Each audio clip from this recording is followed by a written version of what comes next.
Halo semuanya, kembali lagi sama gue Aldo di Detektif Aldo. Dan di video kali ini gue mau ngebahas soal scam center besar di Myanmar. Yang di gedung-gedung besar itu bisa dijadiin tuh full sebagai tempat bisnis scam itu beroperasi. Ada yang berlantai-lantai, itu isinya semua komputer, udah kayak di India ya model-model scamnya ya. Dan di akhir tahun 2025 sampai awal tahun 2026 ini mulai ada yang namanya penangkapan atau bisa dibilang pemberantasan gedung-gedung yang beroperasi sebagai scam center. Atau lebih tepatnya adalah tempatnya cyber slavery. Pas gue baca ini ngeri banget karena ternyata di era semodern sekarang mungkin di Jakarta itu udah cukup aman gitu ya kalau tinggal di daerah perumahan atau jalan-jalan besar. Dan tapi di satu sisi saudara se-Asia Tenggara kita di Myanmar itu masih banyak yang ketipu untuk kerja gaji besar yang ternyata malah jadi tawanan gitu bisa dibilang. Ini jadi menarik banget karena di sini yang membuka ini semua tuh adalah dari pihak militer Myanmarnya sendiri. Yang setelah gue baca-baca lagi, nampaknya ini bisa aja sebenarnya cuman for show doang. Karena kalau sampai militer turun tangan, kenapa nggak dari dulu sebenarnya kan? Nah, di kasus Myanmar ini yang jadi modus utama adalah dengan cara mengadali pria atau wanita tua yang sedang kesepian dari luar Myanmar.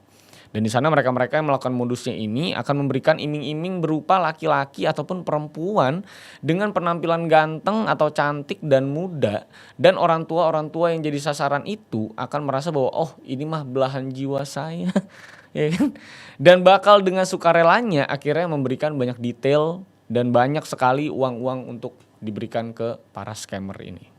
Modus operandi yang mengerikan, bagaimana kasusnya? Let's begin the case guys.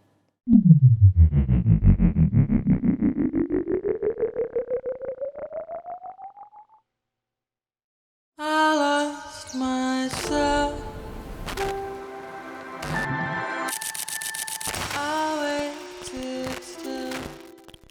Oke, udah cukup lama ya kita gak bahas soal perkriminal-kriminalan. Yang dimana pembahasan kali ini adalah soal markas besar penipuan di Myanmar, which adalah negara yang lagi disikat juga sama Thailand. Yang di sana itu kemarin-kemarin itu baru aja ada penggeledahan besar-besaran oleh pihak militer mereka. Yang gedung-gedung tinggi di sana itu isinya penipu semua. Udah jadi sindikat internasional bahkan yang menipu banyak orang di seluruh penjuru bumi. Mungkin skalanya udah sama atau bahkan lebih ngeri daripada call center scam yang ada di India yang juga sama ngerinya. Yang waktu itu udah pernah juga gue bahas.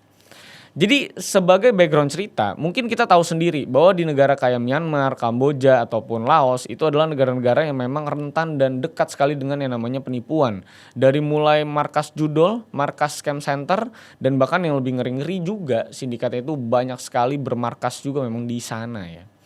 Nah, pada kasusnya Myanmar yang kali ini, di sana itu ada yang namanya scam center. Bukan sekedar scam call center, tapi lebih ke scam center aja.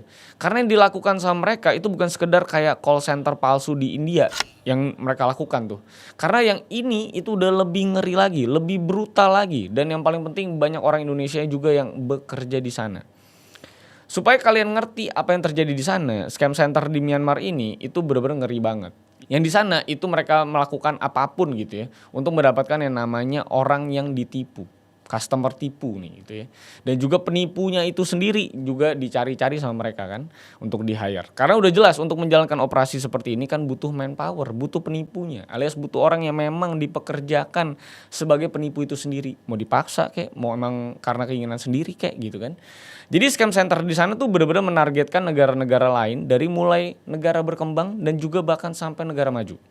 Gimana caranya? Jadi para operator ini menargetkan orang-orang yang bisa terbilang dari kalangan miskin dan menengah ke bawah dari negara-negara berkembang seperti Indonesia.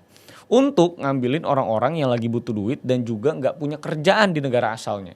Jadi kayak Indonesia, Laos, Kamboja, Afrika, kayak Kenya dan lain-lain. Banyak dari anak-anak muda yang lagi nyari kerjaan dengan gaji besar di luar negeri itu ditarik-tarikin ke Myanmar. Caranya ada yang dari agensi pekerjaan palsu, ada yang memang dijanjiin lewat perjanjian online dan langsung dibeliin tiket segala macam ke Myanmar, dan yang paling apes itu memang adalah ditipu teman sendiri. Alias mereka-mereka ini ada yang dijual sama teman atau kerabat sendiri buat kerja di luar negeri. Dijanjiin segala macam gaji besar, fasilitas oke, tapi ternyata pas sampai sana paspornya ditahan, HP-nya ditahan. Pokoknya bahkan menjadi Romusa di sana kasarnya. Nah, mereka ini ngapain setelah disekap gitu kan. Jadi setiap harinya itu mereka-mereka yang ditipu ini nih, dapat pekerjaan bagus ini harus menjalani pekerjaan sesuai divisinya masing-masing. Ada yang nge-DM-in orang random dari luar negeri dengan target puluhan bahkan ratusan orang per hari. Udah gitu ada juga divisi sosial media lain yang kerjaannya itu adalah memanage belasan sosial media. Udah kayak social media manager di agency gitu kan. Tapi yang mereka manage itu bukan KOL ataupun influencer ataupun akun-akun brand. Tapi justru adalah akun-akun palsu yang mengaku sebagai perempuan cantik ataupun laki-laki ganteng. Mungkin terkesan agak dungu kalau orang itu masih bisa ketipu sama model-model yang kayak gini. Tapi masalahnya yang jadi target dan modus operandi mereka itu sangat menguntungkan pihak mereka. Pertama-tama yang jadi target itu adalah orang-orang yang biasa ketipu juga di India tuh. Yang tentunya adalah orang-orang yang umurnya sudah senior, sekitar 40 sampai 60-an. Udah gitu untuk menunjang bonus operandi mereka, di sana itu mereka juga pakai AI dan juga deepfake. Jadi itu makin mengerikan. Yang berarti kan udah AI itu makin canggih buat bikin yang begini-begini. Udah gitu targetnya juga rentan sekali untuk jatuh ke jebakan yang mereka bikin ini. Gue rasa bapaknya Jocan, kalau dikirimin perempuan-perempuan yang pura-pura sayang, gue rasa juga akan sayang balik menurut gue ya. Ya intinya coba aja lu bayangkan ya salah satu contohnya. Yaitu dari seorang pria yang bisa dibilang paruh baya lah ya. Yang dia itu sebenarnya udah punya istri, punya pekerjaan yang menghasilkan juga. Tapi setiap orang kan punya masalah pribadi ya. Yang mungkin dia keep sendiri itu. Mungkin dia juga stres dan mungkin lagi dalam fase terendah dalam hidupnya mungkin. Kasusnya ini ada pada seorang pria Perancis bernama Matthew.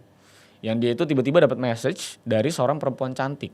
Usianya lebih muda dari dia tentunya. Yang mengaku sebagai militer Amerika Serikat yang kerja di stasiun militer AS di Jepang. Sangat meyakinkan menurut si Matthew ini karena si perempuan yang mengaku bernama Kara Gibson ini memberikan afeksi yang sedang dibutuhkan mungkin sama si bapak-bapak Perancis yang mungkin kurang disayang sama istrinya. Jadi si Matthew ini kan adalah musisi dan dia itu sering ngepost soal konser-konser dia. Soal gimana dia bermusik dan di saat yang bersamaan dia di-approach dan diajak ngobrol sama si Kara Gibson ini dengan topik musik-musik yang dia bawakan. Gokil, jenius menurut gue. Si Kara ini mengaku kalau dia itu sangat-sangat tertarik sama instrumen yang dimainin sama si Matthew. Katanya dia pengen banget datang ke konsernya, pengen ketemu langsung, pokoknya seakan-akan dia tuh demen dah gitu sama si Matthew. Sama alat musiknya dan sama alat rap. Di satu sisi ini kelihatan tidak mungkin dan sangat-sangat mengada-ngada gitu ya. Ada perempuan militer lagi ya yang tiba-tiba tertarik sama laki-laki dari jarak jauh. Harusnya kan dia lagi bersihin karbin maksud gue kan. Tapi masalahnya adalah dia ini sangat-sangat apik secara strategi. Dengan berpura-pura ya penipu ini sebagai Kara Gibson ini selama berbulan-bulan, lo bayangin. Jadi penipuannya itu gak terjadi cuma dalam kurun waktu yang dekat kayak 1 atau 2 minggu. Karena dia itu bisa hampir 1 tahun kontekan setiap hari. Ngobrolin musik, nanyain kabar, pokoknya udah kayak lagi PDKT atau bisa dibilang deket gitu ya. Dalam pertemanan aja gitu. Sampai tiba-tiba di satu waktu itu si Kara ini berhenti tuh ngontek dan gak ngirim DM Facebook sama sekali. Dan tiba-tiba si Kara ini mengaku kalau dia tuh ditangkap di Venezuela. Goks gak loh?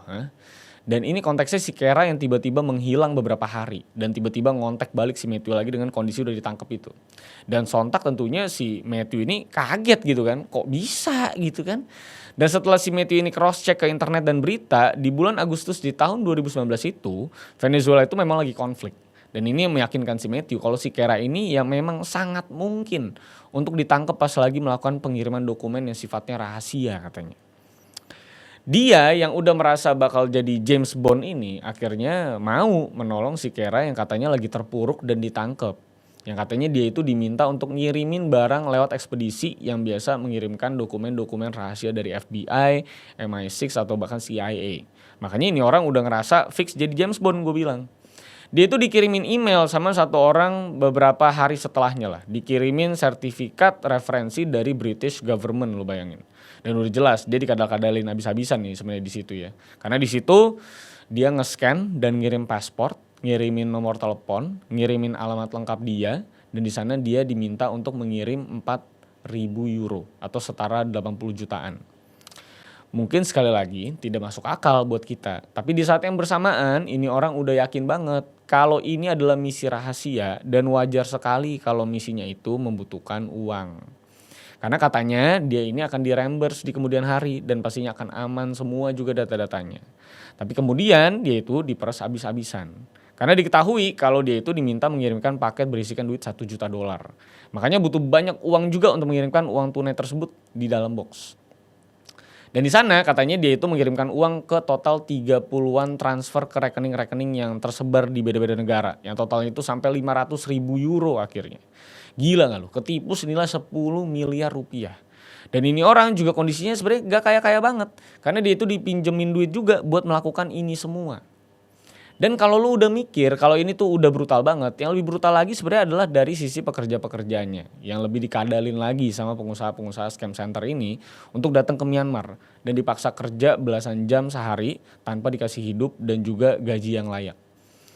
Karena jangankan ngomongin hidup ya, mereka itu belasan jam setiap hari itu kerjanya di depan komputer. Nggak boleh kemana-mana, tidurnya di borgol, kalau kabur bisa digebukin sampai bentuknya jadi ayam sayur kayak Tottenham dia. Dan pokoknya mereka-mereka ini udah dikurung di sana secara nggak langsung. Nah kalau ngomongin seberapa parahnya yang terjadi di sana, yang jadi pekerja itu bahkan bukan cuman orang-orang yang kasarnya nggak berpendidikan doang. Karena kayak akuntannya pun diberlakukan sama. Didatangkan dalam kondisi tertipu dan iming-iming gaji besar. Dan pada akhirnya mereka-mereka ini malah lembur terus tanpa dikasih makan yang layak, nggak dikasih libur, dan bahkan mereka juga diminta untuk kerja on point tanpa miss sama sekali. Dan kalau ada miss, lo tau sendiri lah bakal kayak gimana kondisinya, apalagi yang kerjaannya kartel-kartel gitu kan. Makanya sekali lagi di sini, gue sih mau ngasih tahu aja sebagai orang yang sering sekali atau bahkan memang udah jadi pekerjaan ya buat baca berita yang kayak gini-gini. Tolong kalian-kalian yang mungkin lagi butuh kerjaan dan pastinya butuh uang mungkin karena semua orang kan butuh menghidupi diri masing-masing, untuk tidak cepat tergiur sama iming-iming gaji besar dan juga fasilitas enak dengan kondisi yang sangat too good to be true di kondisi ekonomi kayak sekarang. Kerja bener-bener aja lah gitu ya menurut gue di masa ekonomi yang kayak gini. Jadi kalau udah kerjanya di Laos, di Kamboja gitu ya, udah pasti Anda ya nggak mungkin Anda tuh jadi orang bener kayaknya ya. Dan gue tahu pasti di sini pun ada lemburnya memang kalau ngomongin di Indonesia pun. Gajinya mungkin cukup aja untuk hidup dan nabung dikit-dikit. Tapi lebih baik daripada Anda dapat janji gaji gede ternyata pas Anda datang Anda dimasukin ke tempat ilegal, ya disekap. Yang pastinya sangat sulit juga untuk keluar dari sana pastinya. Dubes di negara tersebut juga belum tentu bisa dengan mudah membantu. Makanya coba berusaha yang terbaik aja lah di sini sebisa mungkin ya, tanpa menerima tawaran-tawaran yang tidak masuk akal. Karena saya juga sama nih ya, ngerjain skrip-skrip kayak gini juga sampai malam gitu ya, atau bahkan sampai subuh. Pagi udah harus nganterin anak saya juga nih ya, kebetulan udah preschool ya, dan siang udah harus ke kantor lagi buat ngurusin channel media gaming gue yang lain. Dan pokoknya memang keseharian gue ini ya cukup padat lah ya, jarang banget gitu ya kayaknya free time ya. Makanya ya di cuaca yang lagi hujan panas kayak sekarang ini yang menyebalkan ini ya, gue punya cheat code biar lu semua tetap fit. Dan cheat code ini adalah Enervon Fizz ya kan, yang bisa bikin gue tetap fit dengan jadwal sepadat sekarang ya kan, dan sesibuk ini gitu ya. Karena memang Enervon Fizz ini praktis banget dengan kemasan yang tentunya lu lihat nih mudah dibawa kemana-mana. Jadi tinggal dicelupin aja ke dalam air sebenarnya, air minum pastinya kan. Nih gue akan coba langsung minum sekarang karena rasanya enak banget cuy. Jadi langsung minum, langsung celupin aja nih ke air. Lu bisa tunggu larut dan langsung bisa diminum. Jadi memang ngebantu banget bikin badan gue bisa tetap fit juga setiap hari di hari-hari yang pancaroba kayak gini. Karena Enervon Fizz ini itu udah mengandung vitamin B, C, D3 dan juga zinc. Ini vitamin-vitamin penting nih untuk umuran-umuran saya apalagi ya, yang tentunya bisa bikin badan tetap fit dan sehat setiap harinya. Karena udah pasti kalau capek bergadang kan tentunya Anda butuh multivitamin. Ini bisa bantu kita tetap fit terus dan pastinya butuh yang praktis juga. Karena kan kita banyak aktivitas ke sana kemari juga dan mungkin butuh yang seger-seger juga. Jadi ini menurut gua rasanya udah seger banget menurut gua nih. Dahsyat. Tapi anyway lah, balik lagi kita ke topiknya. Salah satu yang bikin gue agak nganga juga ya adalah dari sisi pekerja yang bisa selamat dan juga kabur dari sana, lu bayangkan. Karena dari salah satu orang Cina yang terjebak di sana sebagai akuntan nih dia ini ya. Dia itu ngaku kalau dari satu sindikat yang dia kerjain tuh keuangannya, itu sindikat bisa mengenerate uang sampai 40 miliar rupiah dalam kurun waktu 5 bulan doang. Kita 5 bulan jadi apa gitu kan. Dan bayangin kalau ada ratusan atau bahkan ribuan sindikat yang ada di Myanmar dan sekitarnya. Itu uang yang masuk ke sana per tahunnya 40 pasti udah ratusan triliun rupiah. Dari keterangan si akuntan yang namanya Yihao ini, dia bilang kalau di sana itu sebenarnya kepolisian setempat pun udah tahu. Kita semua juga pasti tahu gitu kan. Karena bahkan kalau ngomongin keuangannya itu udah bener-bener kayak perusahaan ini sebenarnya scam-scaman ini. Ada uang in and out-nya secara detail, ada spreadsheet-nya bahkan, ada nama-nama pengeluaran dan pemasukannya, semuanya detail banget. Bahkan di sana itu ada nama pengeluaran yang namanya itu cukup aneh, fighting fine. Yang ternyata adalah kata ganti untuk menyogok kepolisian setempat, ya kan? Menggantikan kata bribe gitu. Jadi memang itu polisi-polisi setempat di Myanmar itu juga udah tahu soal masalah ini. Cuman mereka ditutup rapet sama duit mulutnya biar perutnya gendut gitu. Dan bahkan kalau ngomongin si Matthew tadi nih yang gue bilang ditipu sama wanita yang sebenarnya tidak ada wujud aslinya, dan dia sudah sadar juga kalau dia ditipu gitu kan. Sampai 2 bulan lalu ketika dia diinterview sama TRT World, dia itu masih ngutang bahkan sampai hari ini kan. Ngutang ke saudaranya dan kenalannya sebesar 80.000 euro atau sekitar 1,6 miliar rupiah untuk halusinasi itu anggapannya. Sedangkan si Hao tadi yang akuntan itu, dia itu udah tinggal sekarang di Belanda untuk ngedapetin pertolongan dari pihak Belanda. Karena kalau dia balik ke Cina lagi, pasti dia disikat juga sama bos-bos komplotan sindikat yang mempekerjakan dia.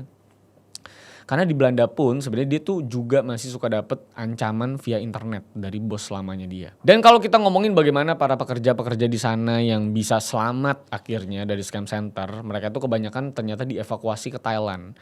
Karena memang Thailand itu cukup berandil dalam pemberantasan scam center yang ada di dekat perbatasan Thailand dan juga negara-negara tetangganya. Yang salah satunya tentunya adalah Myanmar. Sedangkan kalau untuk orang-orang Cina yang ada di sana dan mungkin datang ke sana secara sukarela tanpa ada paksaan kayak orang-orang yang jadi Romusa tadi, mereka yang udah nggak punya paspor juga dan tidak punya identitas juga ini, ya memang memilih untuk menggembel aja di tempat mereka yang sudah digeledah dan hancur-hancuran itu. Karena banyak dari mereka yang pastinya akan disikat juga sama pemerintah Cina kalau sampai mereka pulang ke Cina. Ya memang pemerintah mereka itu juga memang nggak tanggung-tanggung kalau yang namanya memberantas sindikat-sindikat dan koruptor-koruptor begini. Apalagi scam-scaman kayak gini yang sudah merugikan banyak sekali negara. Bisa diratain semua tuh nggak pandang bulu, dari pejabat mau pengusaha mah kayak orang kaya kayak semuanya habis kalau sampai melakukan hal-hal kriminal terkait duit apalagi. Jadi lu bisa lihat juga beritanya nih, persidangan soal 11 orang yang udah jadi bos-bos scam center begini, yang hasil duitnya tuh udah triliunan rupiah gitu ya. Yang akhirnya kemarin dihukum mati. Ini bos-bos gede, bos. Bahkan salah satu backingannya juga adalah pemegang perusahaan besar juga di Cina. Disikat, bos. Ya kan satu keluarga, lu bayangin. Nah, kalau Cina nih kalau hukum mati kan enggak yang bertahun-tahun gitu. Mati mah besok mati. Kan kemarin juga ada yang ditangkap coba dideport dari Indonesia kalau enggak salah ya. Yang sampai di celana karena dia tahu kalau dia dideport dia pasti mati gitu kan. Lu lihat tuh videonya viral banget menurut gua, sampai digendong-gendong sampai di celana, lu bayangin. Karena kalau dia pulang dia pasti mati, guys. Jadi itu dia kasus scam center yang kalau lu lihat bentuk kantor-kantornya juga ngeri banget karena arsitekturnya bahkan mereka coba bikin-bikin kantor-kantor polisi fiktif yang desainnya 1:1 sama kantor-kantor polisi yang pernah lu lihat di TV-TV. Ya kan, bahkan sampai kantor polsek juga ada gitu ya, dari saya tuh semua ada gitu loh, bayangin.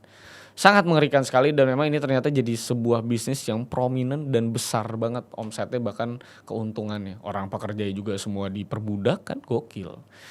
Jadi ya itu, silakan kalau misal kalian punya sentimen terkait ini atau mungkin kalian kenal sama saudara atau teman kalian yang ternyata berangkat untuk jadi scammer, ya semoga kalian belajar dan tidak tergiur lagi sama pekerjaan-pekerjaan yang kayak gini.